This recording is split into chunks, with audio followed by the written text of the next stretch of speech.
시대의 진정한 진보 정신이 무엇인가를 탐색하는 이원복 진보TV입니다. 이원복 TV는 진보 정신의 이론적 배경을 살펴보고자 학문의 왕도를 개설하고 있으며 진보 정신의 한국적 적용을 논하고자 정치 평론을 운영하고 있습니다. 시청자 여러분들의 많은 구독과 좋아요, 응원 댓글 꼭 부탁을 드리겠습니다. 4.15 총선을 치르고 부정선거 시비가 일어난 지 언뜻 19개월여가 지나가고 있습니다. 이제는 국민들 상당수가 부정선거였구나 하는 것을 느끼고 계신 것 같습니다. 많은 애국자들이 19개월 동안 눈물겹게 싸워온 결실이 아닐까 싶습니다. 선거에는 반드시 지켜야 할 4대 원칙이 있습니다. 보통, 평등, 직접, 비밀. 이것이 지켜지는 나라가 민주주의 국가이고 공산제, 독재제 국가에서는 이것들이 지켜질 리가 없고 지켜지는 법이 없는 것입니다. 이것을 지키는 것은 국가를 지키는 것입니다. 6.25만 침략이 아니고 선거제를 지키지 못하는 것도 바로 침략을 당했다 해야 하는 것입니다.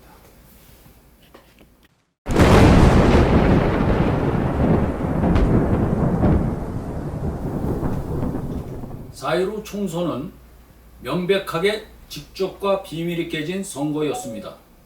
민주주의 국가에서 투표지들은 투표함에 들어간 이후 다 함께 공동 관리하에 들어가야 합니다. 일종의 참관인들이 이 기능을 수행하는 것이지요. 투표도 누가 봐서는 안 됩니다. 내가 한 투표는 하나님밖에는 몰라야 합니다. 그래서 남편이 후보로 나왔는데도 부인이 딴 사람 찍어놓고 내 저 인간 안 찍었지 해도 아무도 모르는 것에 민주주의 투표의 매력이 있는 것입니다. 한마디로 제도화된 배신이 허용된 공간이다, 이런 이야기입니다. 이렇게 안 되어 있으면 맨날 집권 세력이 100년, 200년 해먹게 되는 것이지요. 이러한 비밀주의의 원칙, 이것이 깨졌다 하는 이야기입니다. 이번에 사고가 난 것은 대부분이 사전투표에서 발생하였습니다. 사전투표는 과거로 얘기하자면 부지런한 투표를 말합니다. 과거 부지런한 투표는 총 투표자의 2에서 3%에 불과하였습니다. 주로 여기에서 사고가 발생하였지요. 군인들이 공개 투표 안 한 병사들의 것을 모아서 행정병이 일괄 집권당 후보의 기표해서 우편으로 보내는 것, 이런 정도 수준이었습니다.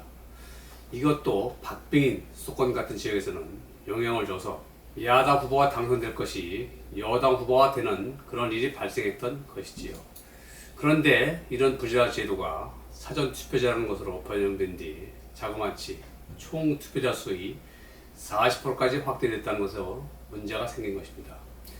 부지라표는 명백히 투표 후 공동 관리에 들어가지 않고 개표장까지 오는 사이에 잠시 외출 나갔다 오는 표들인 것이었지요. 사전투표제는 다시 크게 관내 사전투표와 관외 사전투표로 나누어집니다. 관내 사전투표는 투표 참관인이 있으나 투표 종료 후 개표소까지 오는 동안 선관위 보관창고에 일주일 이상 머무르게 됩니다. 이 과정에서 문제가 발생하게 되는데 그 긴 시간 동안 아무도 이 투표지들이 어떻게 변형되는지 감시가 안 되고 있다는 얘기입니다. CCTV는 신문지로 가려놓고 일주일 이상 각 정당 참관인들이 24시간 365일 투표함을 지켜야 하는데 그런 일이 하나도 없었다 하는 이야기입니다. 또 관외 사전투표는 투표한 이후 투표소에 모아 우체국으로 가서 우편 발송을 하게 되는데 이 과정에서도 어느 누구도 공동으로 같이 감시하는 시스템이 전혀 없었다는 것입니다. 한마디로 골키퍼 없는 골대였다는 얘기입니다. 어떤 사람들은 국가 공권력인 우체국을 못 믿으면 어떻게 하냐 하는 소리를 하는데, 이는 선거가 무언지도 모르는 무식한 소리라 할 것입니다. 지금 대법원조차도 이렇게 엉망진창 무법천지인데 관제화된 선관위와 우체국을 믿으라니 기가 막힌 개변들인 것이죠. 이래서 선거 이후에 귀신이 만든 자료들이 쏟아져 나오는 것이었군요. 외출 나갔다 온 순수하지 못한 투표용지들이 개표장에 들어와 춤을 추기 시작한 것입니다. 그리고 이 문제 못지않게 과거에는 투표용지들이 깨끗했는데 어느 틈엔가 투표용지들의 바코드인가 QR코드인가 하는 것들이 끼어 있더라고요. 이런 게 왜 내 투표지에 들어와야 하는지 저는 그 이유를 모르겠어요. 선거법상에는 선거 관리를 위해 막대 모양의 바코드를 쓸 수 있는 것으로 나와 있던데, 이것도 어느 사이인가에 QR코드로 바뀌어 있고, 이러다 보니 내가 누구에게 투표했는지를 선관위가 다 알게 되는 것 아닌가 의구심이 드는 것이지요. 나 당신 안 찍었지롱 하던 시대에서 당신 딴 사람 찍은 거 내 다 확인했어 하는 시대로 변했다 하는 이야기입니다. 한마디로 민주제 선거 방식은 사라지고 빅데이터 기술자들이 주민들 정치 성향까지 다 파악하는 공산제 독재제 시대로 이미 넘어갔다 하는 이야기입니다. QR코드를 쓴 이상 그래서 이번 선거는 무효이고 부정선거다 얘기할 수 있는 것입니다. 선거 소송 과정에서 QR코드 원본, 투표지 이미지 파일 원본을 내어놓으라고 하니까 한사코 그것만큼은 못 주겠다고 하다가 선관위가 원본 파일은 파기해 버렸다고 얘기하는 이유가 여기에 있었던 것입니다. 선거 이후에 쏟아나온 이상한 데이터들에 대하여 통계학자들이 귀신이 만든 데이터라고 지적하자 전국에서 120여 후보자들이 일제히 선거 무효 소송을 내는 헌정사상 초유의 일이 발생하였습니다. 이렇게 되자 이 정권은 급히 놀라 수습책을 세워야 했는데 선관위는 못 막겠고 당연히 대법원이 막아주기를 기대할 수밖에 없게 되었겠지요. 대법원은 6개월 내로 모든 선거소송을 마무리해야 한다는 법적 규정을 어기면서까지 중앙선관위에게 니들이 쌓아놓은 똥 니들이 깔끔하게 치워라 하고 증거인멸, 증거 재조작의 시간을 무려 1년 6개월 가까이 주게 됐던 것입니다. 현재 12명밖에 되지 않은 대법관들로 이 엄청난 범죄들을 재구성시키기에는 너무나 인력이 모자란다 하겠습니다. 벌써 대법관들 사이에서도 서로 이 재판을 안 맡으려고 하는 기피현상이 두드러져 보입니다.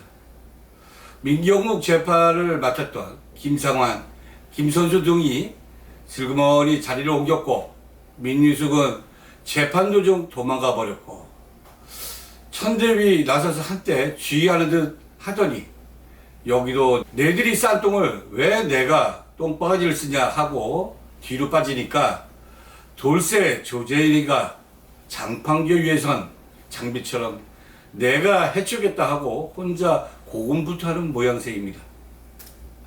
선관위가 범죄를 저질러 놓은 것을 은폐시키려다 보니 불가피하게 이제 대법원까지 동업자 수준으로 빠지는 느낌입니다. 점점 더 깊은 수렁에 빠져들고 있습니다. 영등포 울구 재검표 현장에서 1년 전 봉인했던 봉인 상태가 근본 재검표 날 확인해 보니 봉인이 마구 훼손되었다 하는 후보 당사자의 주장은 정말 나라의 기본이 다 무너지는 청천벽력과 같은 소리가 아닐 수 없습니다. 대법관의 관여나 묵인 없이 어찌 이런 일이 가능하겠습니까? 이러다 보니 대법관들도 몸을 사리는 것으로 보입니다.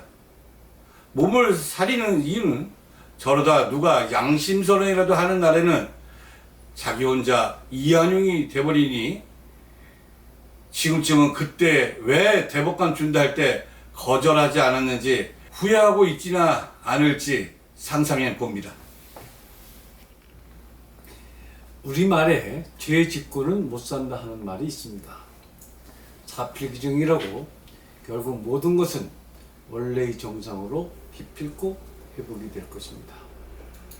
현재 이 정권은 사력을 다해 여기저기를 막기에 집중하는 중입니다. 선거 부정은 여타의 범죄와 달라 그 중심 주도 세력들은 중형과 사형이 불가피한 범죄입니다.